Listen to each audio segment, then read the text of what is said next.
Israel's Defense Minister Yoav Gallant held talks in Tel Aviv with visiting U.S. Secretary of Defense Lloyd Austin. The talks were focused on ending the high-intensity conflict and its transition to a more limited, focused conflict.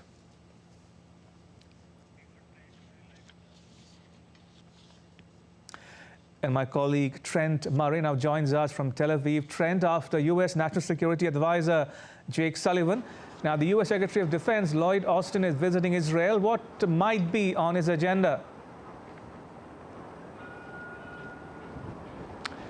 Oh, look, I think it'll be a fairly jam-packed agenda for the Secretary of State, Secretary of Defense, I should say. We know that touching down in Tel Aviv, he said he was here to express America's ironclad commitment to Israel, to get an update on the IDF operations in Gaza. But he also said he was going to work towards trying to understand how the Israelis can work better at minimising the number of civilians which are being killed within the Gaza Strip. And I think it's that last point which could prove most contentious. We know Washington is growing increasingly concerned about the way Israel is continuing to carry out this operation 73 days into the war, and they're looking for some metrics or milestones, in the words of the Pentagon, to try and work out what happens next. When will Israel move to a different phase of the war where civilians can try and be spared from the getting caught in the crosshairs, if you will. I think the other area we just have to keep an eye on as well is what's happening out there in the Red Sea. We know those Yemen-based Houthi rebels continue to fire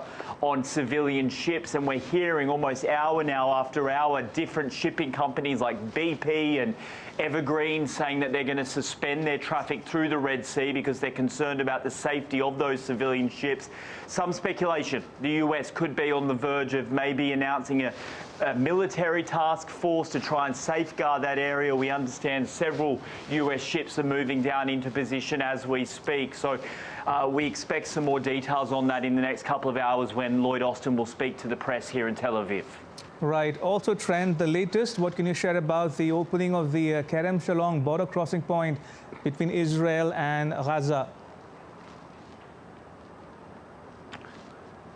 Yeah, Kerem Shalom, a really significant crossing because before the war, that was the main entry point for goods going in and out of the Gaza Strip, but it has been closed since October 7th. The Israelis agreeing to open it once again, and we heard in the past 24 hours from the Egyptian Red Crescent that 79 trucks were able to get through on Sunday, delivering some much-needed aid. The reason this has happened, there's a little bit of background. Effectively, when that ceasefire was negotiated last month with Hamas, Israel agreed to deliver 200 trucks a day of aid, or to allow 200 trucks a day into Gaza, but they weren't able to keep that promise because all of the aid was coming through the Rafah border crossing with Egypt, and officials said that that crossing was just never built to handle that amount of traffic. So there is hope that by opening up Kerem Shalom, that will significantly increase the amount of aid coming through. But what the Israelis are also saying is that the United States has agreed to a major upgrade and a funding